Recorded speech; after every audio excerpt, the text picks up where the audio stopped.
Let's start with breakouts. And I'll just get right into the clips. So right here, you're going to see Patrick going after the puck after the other team clears it. This is the offensive zone. You see he's going to retrieve it. And this is where we have 4 people kind of out of position. I will talk more about the stagger later. But remember, the first guy gets the puck. It's the same thing as our face-offs. Right? We want to give a D-to-D pass right away. So we need to stagger back, give that D-to-D pass. All 3 of you are in the middle of the ice. So you're not a very good passing option.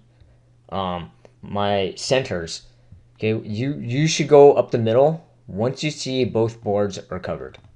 Right? Only the 5th guy should be in the middle. So you see Patrick gets it. And he has no real good pass. Maybe Bodie now. I wish Bodie was back for a stagger pass. Right? But he can't pass it to any of the forwards. You guys are all in the middle, so he finally gets rid of it. Luckily gets it right past that blue line. And fortunately for us, it's an offside. Otherwise, that would have been a breakaway. And notice, there's no one. Like, if that was in front of the blue line, that stagger option would have helped prevent a breakaway too. Now, this breakout's a bit better. You'll see he shoots it, it goes off to the side. Now, Jackson's going to win it to the board. You see Julie going down for a D-to-D pass right away. Excellent. Bradley going to the board. Excellent. All right, Marshall, this is where we'll talk.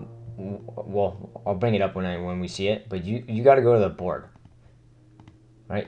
Chase, for my centers, we didn't practice it really, but I told you guys you're going to stay in the middle of the goalie.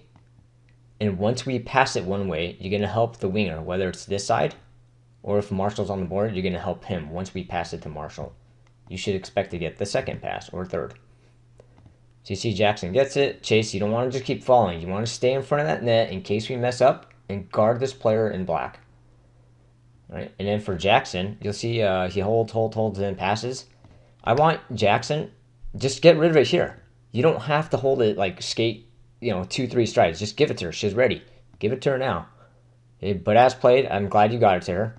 All right, so I'm going to stop it here. So Marshall, this is what I've been saying over and over to you. Your feet are pointing this way and you're skating backwards. No, you need to have your feet pointing forward because it takes a long time. Let me delete this real fast. It takes a long time to receive it, stop, turn around, then get momentum again. You need to be on the board, first of all, and you need to start being ready to go forward full speed. All right, we want to get the puck with speed. The other thing I want to say is for the weak side winger. So once Jackson passed it this way, you can start trying to find area up here. You don't have to stay on the board anymore. Right? Try to find area up here somewhere. And in case the puck goes back to Jackson for whatever reason, then you hustle back to the board. Right? But once you see the puck all the way on this side, you don't want to be on the opposite wall. You want to start going towards the middle somewhere. So I can get rid of all these lines. Right? So Marshall, really work on getting the pass forward and try to stay on the board. You're in the middle of the ice a lot. Okay, and for Julie, I don't blame that pass at all. You're not in a great receiving position. So she kind of made the right play. So next, let's talk about our D-zone coverage. And I'm going to start this with the face-off. I went on and on about this, and we're still screwing it up. So I won't go too much into detail, but just real fast.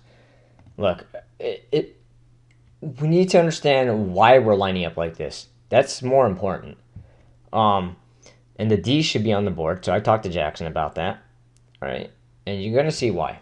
But just a quick reminder, you forwards, you don't have to think that hard about it. No matter which way we win it, this forward will go to this D. This forward will go to this D. All right. Pretty simple. But we're still forgetting that. Julie should cover this player so she doesn't have a shot. So this is where 4 players kind of don't know what they're doing or what their responsibilities are. So Chase sort of wins it that way, but it doesn't matter. Nobody's there. So it's like we won it for them. So Jackson should be on that player. Right, you see Marshall, you see Bradley just kind of standing still. And this also messes up our D zone because you guys are supposed to be on the defenseman.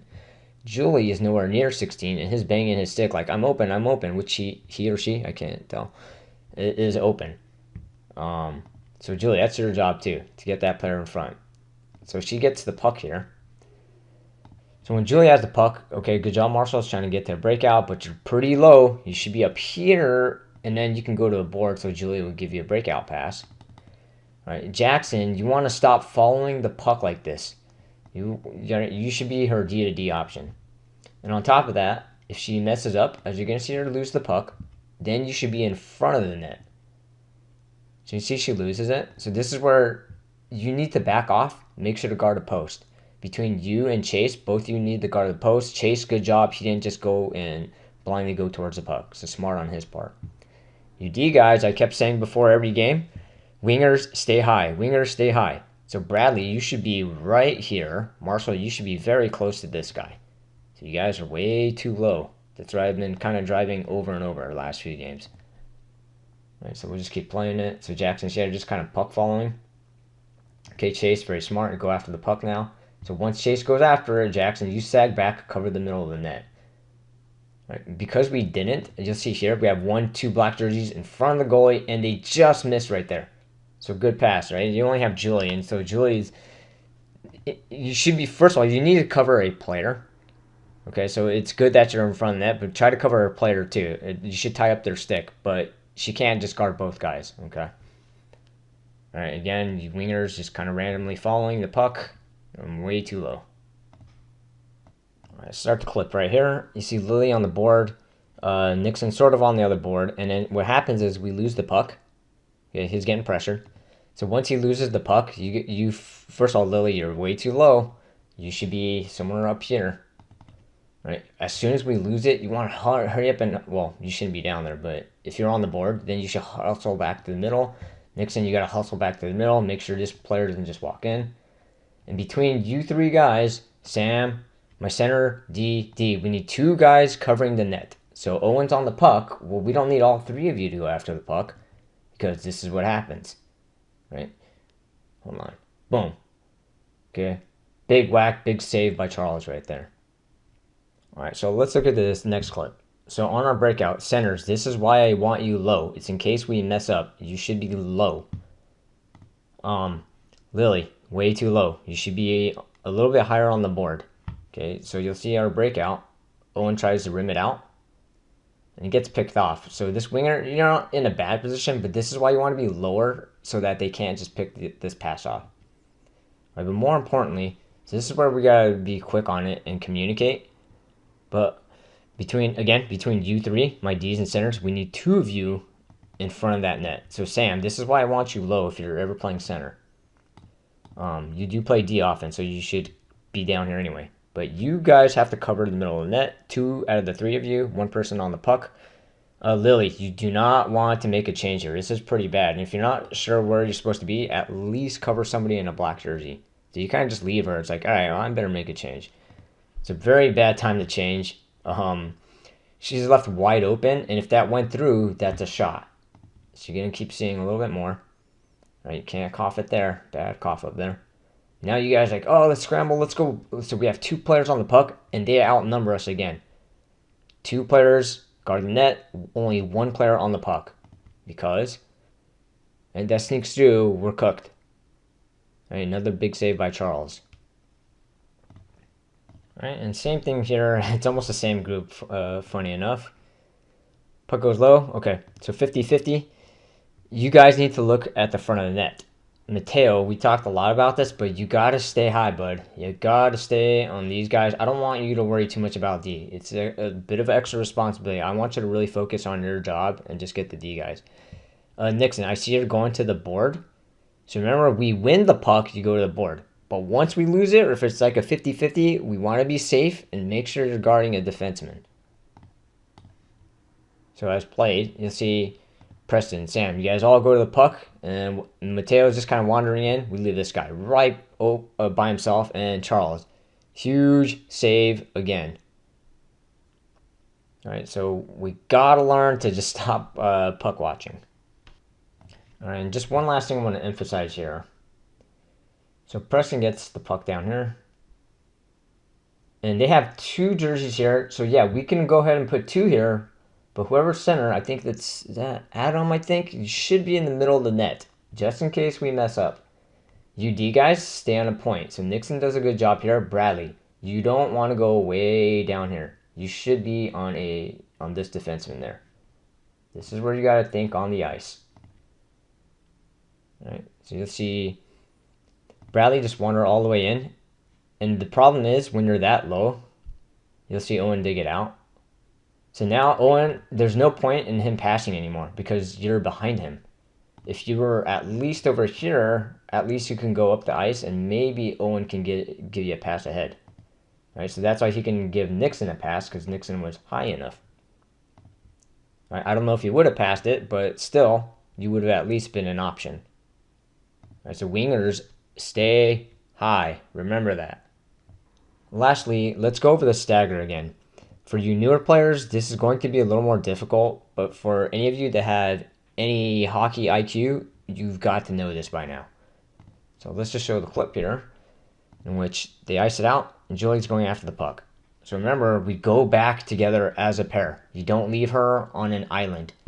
I'm counting on my centers and Ds to know this better than the wings. So that's Sam, that's Jackson. Once you see Julie and she's off by herself, one of you has to hustle back and go back together as a pair. And remember to stagger back a little. And technically, you could be Marshall, but if you're not, if you're not as knowledgeable, just wingers, I want you to go to the board. Do your own job, I guess. Okay, Sam, I know you're playing center, but again, I need my defense and centers to be interchangeable. Now you see Julie turn around. All of you guys are just going for a forward pass. Marshall, go to the board, please, not the middle of the ice. And I'm going to say this, guys. If Julie makes a bad pass, or she tries to dangle and they take the puck from her and they score, she's not going to hear anything from me. I'm going to chew you and you out because you guys didn't get her back. Okay? So you have to know this. You have to prepare for the worst. Okay, and luckily she gets it out. All right? But there's times she will mess up and you guys don't have her back. Similar clip here with Julie getting the puck again. And you'll see me emphatically telling Nixon to go back, because I'm already anticipating, hey, if she messes up, like, they have two guys coming at her, and I'm thinking, this looks like danger to me, right? Fortunately, she does get it out. Julie, this is where I want you to get a little bit of confidence. Just take that puck back here. Right? Try to handle the puck a little bit more. And if you lose it, I'm going to chew you guys out, because you guys should have got her back. Right? But luckily, she gets it out. Right? Fortunately, Nixon does go back, and you'll see why. Now they get the puck, they shoot it, and it goes right to him. Now if he wasn't there, maybe that bounces off Charles. This guy's all by himself. And this is why that stagger option is so important. It's a good thing he went back there. And I was yelling for him to do it. Right, but you guys got to know that in advance. All right, two quick things I want to mention here. So we see Bodie getting the puck. And so we want to retreat back to our own zone only when we need to.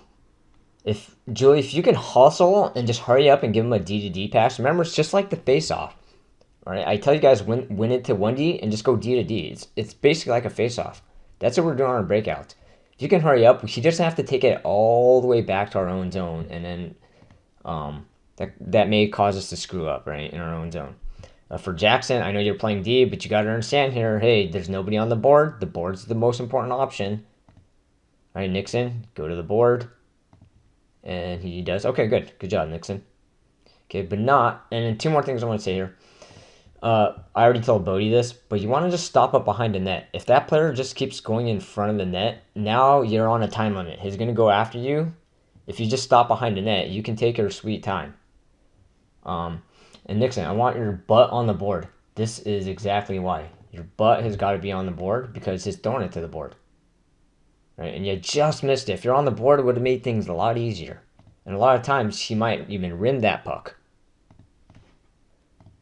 All right, and this is the last minute of the game, and we're up 4-3. And this scared the heck out of me. So you see Jackson get it. And you'll see Bodie kind of just slow down. You start staggering, and then you slow down. Yeah, even if it's Jackson, you have to go back and give him a DDD pass. This kind of scares me because if he bobbles, he falls, whatever, they have a breakaway, and this is a 4-3 game. We just have to throw it in their zone, right? So a lot of times, buddy, I notice, your instinct is, okay, let me go to a board or give him a forward pass. No, you two guys go back together as a pair. Right? And then you'll see Jackson do this. So Bodie's ready for the pass. Again, probably go to the board, just like with Nixon in the last clip. But Jackson, this is your mindset is too much like, okay, I'm going to skate 200 feet. That should not be your mindset. Option 1 is the pass. And if the pass is not there, then you skate it. Right? You cannot be doing this on a 4-3 game and then you like cough it right there. Right? You better be 100% if you're gonna stick handle there. Right? Unfortunately, you did score, yes, but gave me a bit of a heart attack while doing that. So that covers all the clips. We're on game 10, and I've been harping on these things since game 1, and unfortunately, we haven't shown a whole lot of progress. It's up to you guys to really apply this when you're on the ice. Just work on 1 or 2 things each time you're on the ice, every single shift. The problem I see is you guys are on autopilot. Once you jump out there, it's like everything goes out the window. Sometimes it is a process, and you won't understand everything right away. But the key is you gotta just keep on working on it. Last season, we had a player named Julia, whom most of you know. She was brand new to hockey and played on my team for 3 seasons. By her 3rd season, she was smarter than anyone on the team, by far. She's smarter than everyone on this team right now. I don't think she's 10 times smarter than you guys. She's not a super athlete or anything, but she just practiced these things every single game. And what's really cool is as a 13-year-old, she's playing in the 17U division, and she's good, which is really hard to do as a 13-year-old. For you guys, it just takes a little conscious effort to do the stuff in the game. Alright guys, that's all for this video, and I'll see you really soon.